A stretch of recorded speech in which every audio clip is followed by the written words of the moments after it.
Assalamualaikum warahmatullahi wabarakatuh. Apa kabar adik-adik kelas 4 yang sedang belajar di rumah? Semoga selalu sehat dan semangat. Hari ini kita belajar tema 8, subtema 2 pembelajaran yang kelima.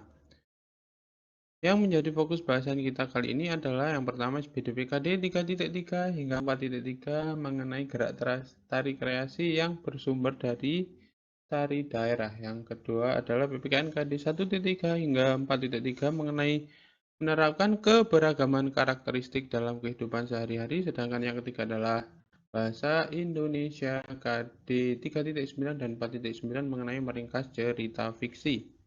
Langsung saja kita mulai ya. Yang pertama gerak tari kreasi yang bersumber dari tari daerah. Ciri khas gerak. Setiap tarian daerah memiliki ciri khas masing-masing tentunya ya. Contoh, tarian dari Bali memiliki gerakan yang dinamis, menggerakkan seluruh anggota tubuh. Seperti contoh tarian dari daerah Bali yaitu Legok dan Pendet.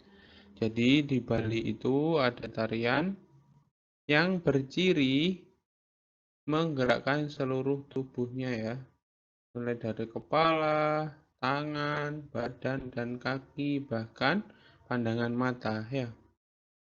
Sedangkan dari daerah Sumatera itu memiliki gerakan yang cepat dan lincah, umumnya menekankan gerakan-gerakan kaki atau tangan. Contoh dari Sumatera yakni tari saman dan tari piring. Jadi kekuatan kaki dan kekuatan tangan itu lebih ditonjolkan ya dari Sumatera Barat. Sedangkan kalau Bali tadi seluruh tubuh yang digerakkan. Seperti itu ya ciri-ciri dari tari daerah. Semuanya memiliki ciri khas dan perbedaan-perbedaan yang memiliki nilai keindahan tersendiri. Seperti itu ya. Terus kita coba urai ya. Dari Sumatera Barat terlebih dahulu. Ciri tari dari Sumatera Barat itu gerakan tangannya memutar, jari membuka ya. Juga lengannya itu patah menyiku, berat dan kuat. Gerakannya itu berat dan kuat ya. Terus badannya turun naik memutar. Itu gerakan dari Sumatera Barat seperti tari ini ya, tari piring itu ya. Terus dari Sumatera Utara itu ada ciri khas yakni gerakan lincah, ringan, dinamis, sangat energik. Tangan melenggang, kaki meloncat. Seperti tari tortor itu ya. Jadi gerakannya itu dominan di tangan ya. Dan juga kaki yang ditekuk-tekuk. Posisi kaki tetap, tapi lututnya saja yang ditekuk-tekuk ya. Terus kita pindah ke Aceh. Kalau di Aceh itu ciri khas tarinya adalah lincah, luwes, ringan, gerakannya kompak, serta ada tepuk tangan, petikan jari, dan tepukan rebana. Itu seperti tari apa? Tari saman ya. Jadi gerakannya itu cepat sekali ya. Terus menuntut kekompakan dari penarinya karena kan banyak itu ya. Dan gerakannya harus harmoni tentunya ya. Kalau tidak kan nanti jadinya bertabrakan. Terus dari Kalimantan Barat itu tarinya bersifat spontan, ekspresif, dan kontinu. Terus tiba-tiba ada lengkungan, terus kompak, kukuh, dan kuat. Biasanya tarinya itu membawa ini ya, apa namanya, senjata tradisional mereka ya dari suku Dayak itu seperti di gambar itu ya. Ada juga perisainya itu. Terus kalau dari Indonesia Timur itu tarinya ciri-cirinya adalah ekspresif, gerakannya maknawi. Maksudnya di sini gerak maknawi itu contohnya gerakan yang bermakna seperti tarian perang itu ya. Maksudnya kan dia akan menyerang seperti itu. Terus bersama-sama itu ya ada di gambar formasinya melingkar berbanjar. Nih, ini yang berbanjar contohnya ya. Terus kakinya melompat-lompat, tangannya mengayun-ayun, kadang juga ada memukul alat musik ya. Terus badan condong ke depan. Jadi progresif ya gerakannya itu. Terus kalau dari Jawa Timur itu gerakannya tegas berwibawa seperti tari remong itu ya. Matanya tajam, gerakan tangan patah-patah, terus kakinya itu kuat. Gerakan remong itu kan gerakan berat ya, identik sama laki-laki. Itu apabila ciri dari tari yang berasal dari Jawa Timur. Kalau Jawa Tengah itu dibagi dua ya. Yang pertama adalah gaya Surakarta, sedangkan yang kedua adalah gaya Yogyakarta ya. Gaya Surakarta dan gaya Yogyakarta. Bedanya di sini ada langkah kaki, pergerakan tangan, kepala, bahu, dan badan. Kalau di Surakarta itu lebih dinamis komunikatif ya. Jadi itu bisa ini identik dengan gerakan perempuan. Tapi kalau di Jogja itu gerakannya kaku dan berwibawa, identik dengan gerakan tari yang laki-laki. Sedangkan kalau di Jawa Barat itu lincah, energik, gerakan pinggul dan bahu dominan. Seperti kalau kalian ketahui ya, itu ada namanya tari jaipong. Itu kan energik tarinya ya.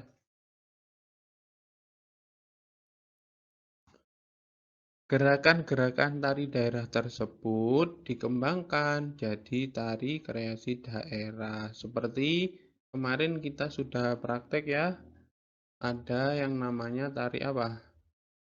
Tari ampar-ampar pisang ya. Itu kan dikreasikan dari tari daerah di Kalimantan Selatan ya. Jadilah tari kreasi daerah tersebut. Kita lanjut pada pembahasan kedua, yakni menerapkan keberagaman karakteristik dalam kehidupan sehari-hari. Ada pembahasan sebelumnya ya, selain ada keragaman fisik, sifat, daerah asal, ada juga keragaman kegemaran. Kegemaran itu kan satu sama lain berbeda ya, tapi juga ada yang sama sih. Kalau hobi-hobi itu ya, walaupun kegemaran berbeda, kita harus tetap saling menghargai dan menghormati. Perbedaan itu bisa dimanfaatkan dengan cara saling mengisi, saling melengkapi ya. Yang penting kita ya harus yang pertama ya harus menghargai dan menghormati itu dulu. Bertoleransi ya, karena perbedaan kan pasti ada. Dan niscaya memang ciptaan Tuhan yang Maha Esa. Terus bagaimana kita menerapkan ini sikap positif dalam perbedaan karakteristik ya dalam konteks ini di lingkungan rumah. Yang pertama adalah membagi pekerjaan rumah sesuai dengan kemampuan anggota keluarga. Jadi kalau kalian seumpama kan masih kecil ya, mungkin pekerjaan-pekerjaan yang ringan itu bisa kalian coba, kalian kerjakan ya. Terus menghargai keberagaman karakteristik di keluarga. Ya, pada penjelasan-penjelasan sebelumnya sudah kita dengarkan bersama-sama kan. Keberagaman itu harus dihargai, harus dihormati. Kalau di keluarga contohnya ayahnya suka bakso, anaknya suka mie ayam gitu ya. Kan itu bisa ini saling mencoba-coba kan ya. Jadi nggak usah beli bakso satu, mie ayam satu untuk satu orang. Jadi cukup beli satu bakso, satu mie ayam bisa dimakan atau dicoba bersama-sama. Yang ketiga adalah membantu anggota keluarga yang mengalami kesulitan. Ini ya, kita harus responsif dalam ini membantu meskipun berbeda ya seleranya, berbeda karakteristik individunya itu sudah kan harus dikesampingkan ya, harus mengedepankan persatuan. Toh itu juga anggota keluarga kita kan ya. Kalau mengalami kesulitan kita harus langsung membantunya ya. Terus kalau di lingkungan sekolah, sikap positif yang bisa kita lakukan dalam menghadapi perbedaan karakteristik itu antara lain membantu seluruh warga sekolah yang membutuhkan bantuan. Kan sekolah itu milik kita bersama ya, bukan punya guru, ya, bukan punya staf, tapi milik kita bersama. Jadi kita harus menumbuhkan sifat saling menjaga, saling merawat, ya. Terus mewakili sekolah dalam perlombaan atau olimpiade sesuai dengan kemampuan. Ini ya, penting juga karena kalian membawa nama sekolah. Jadi baik buruknya sekolah itu ada di tangan kalian pada waktu ditunjuk sebagai perwakilan ya. Jadi gunakan kesempatan tersebut dengan cara yang sebaik-baiknya tentunya ya, dengan cara yang bertanggung jawab. Terus pelaksanakan tugas dan PR dengan penuh tanggung jawab. Ini ya, kalian kan sekolah itu ini ya mengasah kemampuan, menambah pengetahuan, ya tentunya harus senang ya. Hingga akhirnya kalau dapat tugas dan PR itu dikerjakan dengan penuh tanggung jawab. Kalau di lingkungan masyarakat antara lain kita membantu tetangga yang membutuhkan bantuan dengan ini aktif ya membantu masyarakat yang membutuhkan. Selain negara kita adalah negara Pancasila, khususnya di sila ketiga itu ya, Persatuan Indonesia ya. Di agama kita kan juga mengajarkan bahwa tetangga itu harus juga dibantu dalam kesulitan ya, dalam kalau mereka membutuhkan bantuan. Terus berpartisipasi aktif dalam kegiatan masyarakat. Ini ya juga penting. Biasanya kalau ada ini ya kerja bakti atau ini rapat di kelurahan itu ya tentang kebaikan desa, kebaikan kelurahan itu kita harus berpartisipasi ya tentunya demi kebaikan bersama. Terus ikut mewakili desa ataupun kelurahan dalam perlombaan. Sekiranya kalian memiliki kemampuan ya itu dimanfaatkan bisa untuk mewakili desa atau kelurahan dalam perlombaan. Dan harus bertanggung jawab ya tentunya karena kalian membawa nama desa di dada kalian. Terus pada pembahasan ketiga yakni meringkas cerita fiksi. Bagaimana cara kita meringkas cerita? Yang pertama adalah baca ceritanya ya. Ingat ide pokok ceritanya, mau dibawa kemana cerita itu ya. Terus catat. Ya, juga sangat penting kalian catat biar tidak hilang ya. Cari siapa, apa, kapan, di mana, mengapa itu sebagai dasar atau kerangka ringkasan ya. Siapa tokoh-tokohnya, apa kejadian yang ada di dalamnya, kapan peristiwa itu terjadi, di mana, terus mengapa ya. Juga ada bagaimana bisa terjadi. Terus carilah karakter utamanya, yakni identifikasi watak kemarin ya dari pencitraan langsung ataupun dari dialog ya, dari dialognya sendiri ataupun dari dialognya tokoh lain ya. Bagaimana interaksinya? Terus cara berinteraksi kan kelihatan ya, kalau dia jahat itu gimana, kalau baik itu gimana ya. Kemarin itu kan coba diingat-ingat ya. Terus catat latar di mana peristiwa itu terjadi ya, kapan dan bagaimana suasananya. Setelah itu catat konflik ceritanya. Setelah kalian tahu ya latarnya itu, terus konfliknya.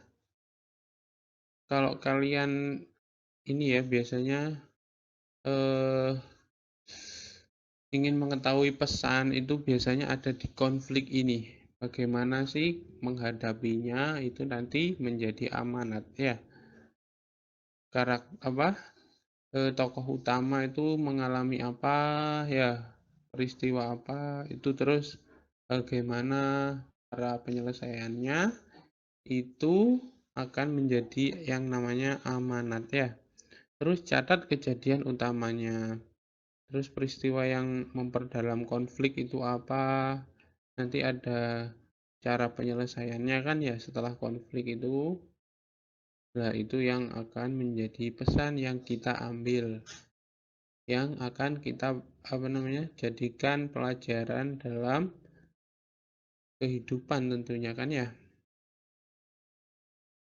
Itu adalah 6 langkah dalam meringkas cerita. Dalam hal ini cerita fiksi ya.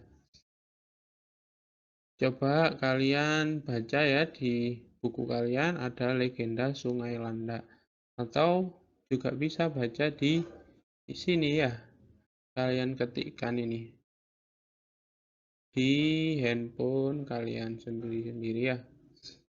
Nanti kalian baca, coba kalian ringkas dengan cara 6 langkah tadi ya. Mungkin pembelajaran kita pada di sini. Apabila ada pertanyaan langsung saja melalui Google Classroom ataupun WhatsApp. Kurang lebihnya mohon maaf dan saya akhiri. Wassalamualaikum warahmatullahi wabarakatuh.